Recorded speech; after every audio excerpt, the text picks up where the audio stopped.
অভয়ে পদে প্রাণ সপেছি আমি, অভয়ে পদে প্রাণ।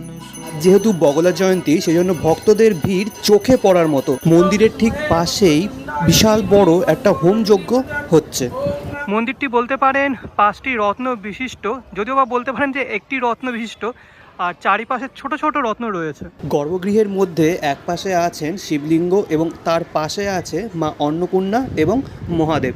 এরকম সাদা এবং লাল বর্ণের একটি বেদিতে মায়ের বিগ্রহ বিরাজ করছে। অপূর্ব সুন্দর লাগছে দেখতে। কালী নাম কল্পতরু হৃদয়ে রোপণ করেছি। নমস্কার বন্ধুগণ, কেমন আছেন আপনারা? আশা করি ভালো আছেন।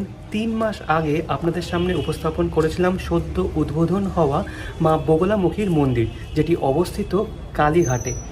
আজকে আপনাদের সামনে উপস্থাপন করতে চলেছি কলকাতায় অবস্থিত প্রাচীন এবং মহাজাগ্রত আরও এক মা বগলামুখী মন্দির। স্থানীয় বাসিন্দাদের কাছে এই মন্দির খুবই জাগ্রত এবং মাকে নাকি অনেক বাসিন্দাই অনুভব করতে পেরেছেন। তো কোন মন্দিরে যাচ্ছি, আপনারা এই মন্দিরে কী করে পৌঁছবেন, মন্দির খোলা এবং বন্ধ হওয়ার সময় কী আছে, ভোগ প্রসাদের কী ব্যবস্থা আছে, সব কিছু খুঁটিনাটি তথ্য শেয়ার করেছি এই ভিডিওতে আপনাদের সঙ্গে। ভিডিওটি ভালো লেগে থাকলে অবশ্যই লাইক, কমেন্ট, শেয়ার এবং সাবস্ক্রাইব করতে ভুলবেন না। তো চলুন রওনা দেওয়া যাক অপূর্ব সুন্দর মা বগলামুখীর এই মন্দিরে। তো আজকের গন্তব্যস্থল হলো দমদম স্টেশনের খুবই কাছে অবস্থিত মা বগলামুখী মন্দির। বাই দ্য ওয়ে, যারা আমাকে চেনেন না, আমি হলাম আপনাদের নীল, আর আপনারা দেখছেন আমার চ্যানেল উইশবাগে। চলুন। বর্তমানে দাঁড়িয়ে আছি দমদম জংশন। দমদম জংশন থেকে বেরিয়ে যে বাসগুলো নাগের বাজারের দিকে যাচ্ছে, সেই বাসে উঠতে হবে, নামতে হবে মতিঝিল। নাগের বাজারগামী বাসে উঠে আপনাকে নামতে হবে মতিঝিল স্টপেজে। সামনেই রয়েছে মতিঝিল কলেজ। এই যে রাস্তাটা সোজা চলে গেল, এই রাস্তা ধরে সোজা গেলে পড়বে নবনির্মিত দমদম ইস্কন মন্দির, যেটা আমি কিছুদিন আগে দেখিয়েছি। এর ঠিক অপোজিটে আরও একটি রাস্তা আছে, এই যে, আর পাশে আছে বাসন্তী সুইটস নামে একটা মিষ্টির দোকান। এর পাশে যে রাস্তাটা সোজা চলে যাচ্ছে, এই রাস্তা ধরে আপনাদের 2-3 মিনিট হাঁটতে হবে। এই যে বাসন্তী সুইটস, আর বাঁ পাশে রয়েছে মতিঝিল কেজি স্কুল। এই দুটিকে আপনারা ল্যান্ডমার্ক হিসেবে বিবেচনা করতে পারেন। এই রাস্তাটা সোজা আপনাদের যেতে হবে। চলুন। কিছু দূর আসার পরে এবং তেমাথা পড়বে, বাঁদিকে একটা রাস্তা চলে গেল। এই রাস্তায় যাবেন না, সোজা রাস্তায় হাঁটতে থাকবেন।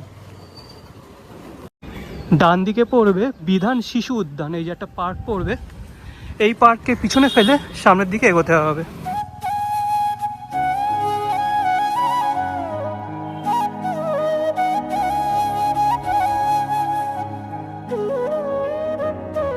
বর্তমানে চলে এসেছি আজকের গন্তব্যস্থল, অর্থাৎ দমদমে অবস্থিত মা বগলামুখী মন্দিরের একদম সামনে।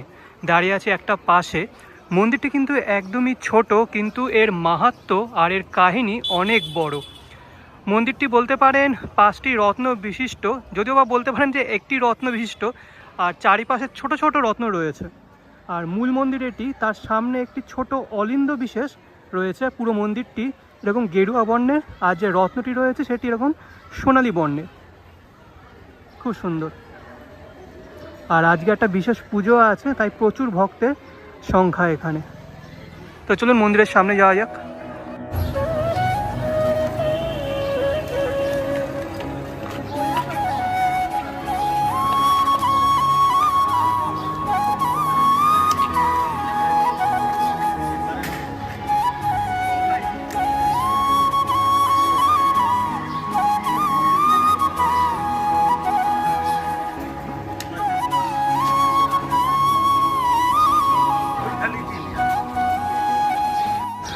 মন্দিরে প্রবেশের আগে চলুন জেনে নেওয়া যাক মা বগলামুখী কে ছিলেন।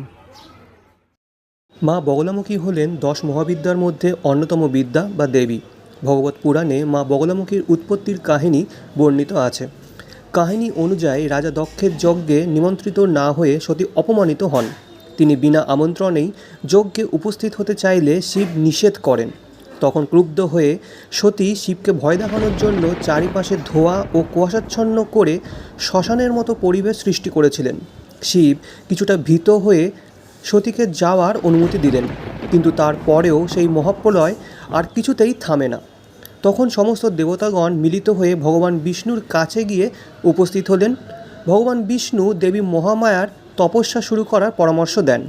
তপস্যায় তুষ্ট হয়ে মহামায়ার নিকটস্থ হরিদ্বার সরোবর থেকে এক পীতাম্বরা দেবী আবির্ভাব হন, যিনি খুব সহজেই সেই প্রলয় ঝড়কে থামিয়ে দিলেন। তিনি হলেন দেবী বগলামুখী। বগলামুখীকে পীতাম্বরা দেবী বা ব্রহ্মাস্ত্র রূপিণীও বলা হয়।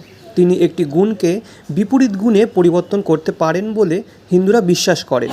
যেমন তিনি বাক্যকে নিস্তব্ধতায়, জ্ঞানকে অজ্ঞানে, শক্তিকে শক্তিহীনতায়, পরাজয়কে জয়ে পরিবর্তন করতে পারেন। মা বগলামুখীকে বিশেষভাবে শত্রুদের দমন করার দেবী হিসেবেও বিবেচনা করা হয়। মা বগলামুখী ভক্তদের মধ্যে সুরক্ষা ও শক্তি প্রদানের জন্য পূজিত হন। তিনি ভক্তদের শত্রু, অশুভ শক্তি এবং নেতিবাচক প্রভাব থেকে রক্ষা করেন বলে বিশ্বাস করা হয়।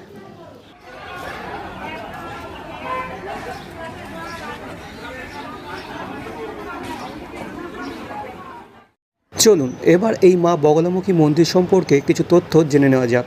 মন্দিরের ইতিহাস সম্পর্কে জানা যায়, এই অঞ্চলের জমিদার ছিলেন শ্রী রাধিকা প্রসাদ সান্যাল। তিনি স্বপ্নাদেশ পান বর্তমান মন্দির সেখানে মাটির নিচে এক দেবী মূর্তি আছে। এই দেবী মূর্তি উদ্ধার করে ও প্রতিষ্ঠা করে পুজো করা স্বপ্নাদেশ পান। মন্দিরের বয়স প্রায় 110 বছর। মায়ের নাম অনুযায়ী এই অঞ্চলের নাম হয়েছে দেবী নিবাস। বহু বছর আগে এই অঞ্চল ছিল ঘন জঙ্গলে ভরা।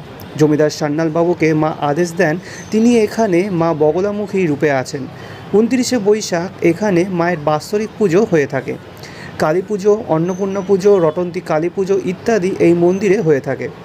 এই মন্দিরের সাথে জড়িয়ে আছে নানান অলৌকিক ঘটনা। জানা যায়, একদিন দুপুরে হলুদ শাড়ি ও গহনা পরিহিত এক ভদ্রমহিলা মন্দিরের এক সেবায়িতের কাছে প্রসাদ চান। মন্দিরের সেবায়িত তাকে মন্দিরে বসিয়ে প্রসাদ বিতরণ করেন। তাকে জল দেওয়ার জন্য যখন জল আনতে যায়, ফিরে এসে তার দেখা আর পান না। পরে সেই সেবায়িতকে স্বপ্নে মা বলেন যে তিনি সেই মহিলা বেশে এসেছিলেন প্রসাদ গ্রহণ করতে। মন্দির সম্পর্কে আরও জানা যায় যে প্রতি বছর বাৎসরিক পুজোর দিন অর্থাৎ 29শে বৈশাখ দুপুর 12টা থেকে 1টার মধ্যে একটি বাচ্চা মেয়ে আসে এবং হাত পেতে প্রসাদ চায়। সেই বাচ্চা মেয়েটিকে বছরে অন্য কোনো সময় দেখা যায় না, শুধুমাত্র এই বাৎসরিক পুজোর দিন ছাড়া। তাছাড়াও স্থানীয় বাসিন্দাদের মধ্যে অনেকে মায়ের উপস্থিতি অনুভব করতে পেরেছেন। প্রতি অমাবস্যায় মন্দির চত্বরে হোমযজ্ঞ করা হয়। তাছাড়া পার্সোনাল হোমযজ্ঞের ব্যবস্থাও এই মন্দিরে করা হয়। তার জন্য পুরোহিত মশাইয়ের সাথে আগে থেকে আপনাকে যোগাযোগ করতে হবে। পুরোহিত মশাইয়ের ফোন নাম্বার আমি ডেসক্রিপশন বক্সে দিয়ে দেবো।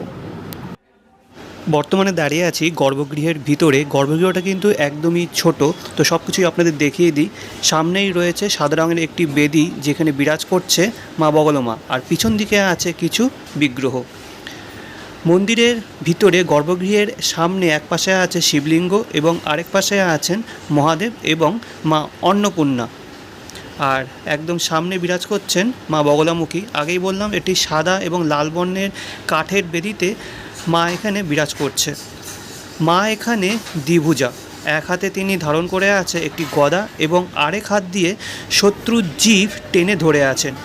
মা এখানে সজ্জিত অসংখ্য ফুলের মালাতে পরিধান করে আছেন হলুদ বর্ণের একটি শাড়ি। মায়ের গাত্রবর্ণ ঘন হলুদ বর্ণের। প্রতিদিন পুজো শেষে হাতে হাতে শালপাতার বাটিতে প্রসাদ বিতরণ করা হয়।